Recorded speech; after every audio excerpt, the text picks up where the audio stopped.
Today's video comes courtesy of one of our YouTube subscribers here on the channel, Sonia. Hey Sonia! Sonia wanted me to make a video about how I qualify my listing appointment leads.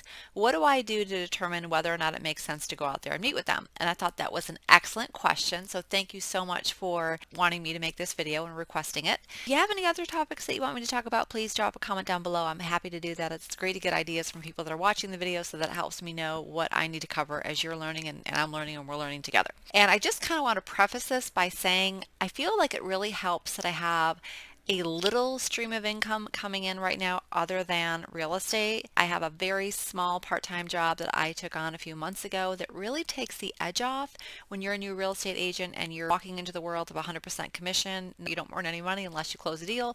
That is difficult to transition into, or at least I feel that. I've got a little bit of money coming in, so when I talk to these leads, I know that. So it takes the edge off. So that's just a tip that I have at the beginning.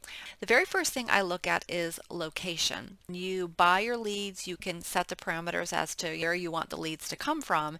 And even though you do that, sometimes they have an outlier in there that might be a little bit too far for where you'd be comfortable traveling to. It has to be within a decent driving distance. And for me, that's about 45 minutes or so, no more than that. I don't want to be servicing somebody an hour away. I don't think that that's in good conscience that I should be doing that because I'm not that familiar with a location that's that far away. I'm familiar with just my main area, so I like to keep it there. So location's number one. Number two is price. If someone were to come to me and say, Mandy, I've got this $30,000 house that I need you to sell, bam, I'd be right there and I'd be off and running and helping them sell it. $30,000 isn't super expensive, but that's okay. They're coming to me, they need my help. If I get some data in my dialer and it's a $30,000 property, I'm not going to chase that because that's too low for me. In the first example, the lead is coming to me and I basically have that listing. We're done. Okay, there's no chasing involved. In the second example, there's going to be a lot of work to chase a $30,000 lead, and we all know the commission on that is going to be fairly small. So it's not going to be worth my effort to go after that. If it's handed to me, yes, I'll take it. If not, then I'm not going to pursue that. So price is very important for me. Another word on price. I am just starting out and I am partnering with agents to get some experience and make sure that I know what I'm doing. If I come across a luxury listing in my market right now, several $1,000,000, I am not going to pursue it at this point. And I hate saying that, but I'm just being honest. When I've been an ISA in the past, I've been working with very experienced agents that have sold at that upper level price point before. So I'd call on those sellers because I knew that I could get my agent in the door. If I make a connection with a seller at that price point right now, I don't have that resume that I need in order to get in the door ultimately. So it's going to be a waste of time just even dialing that number in my dialer. I hope to climb this ladder quickly and get to the point where I am worthy of a luxury listing appointment, but right now I am after volume. I want to service as many sellers within a reasonable price point right now. Number three is motivation, and this is also linked to price. Let's take a look at motivation. If I call an expired listing and I see that they've been on the market 3 weeks and then they've expired, or 4 weeks, I'm going to think to myself, they're not super motivated because most people give it a few months before they decide to come off market. Length of time is going to give me an indicator as to the motivation. I'm still going to call on them and ask them questions and try to explore, but I'm looking at days on market as an indicator as to what their motivation is. Also, motivation is linked with price.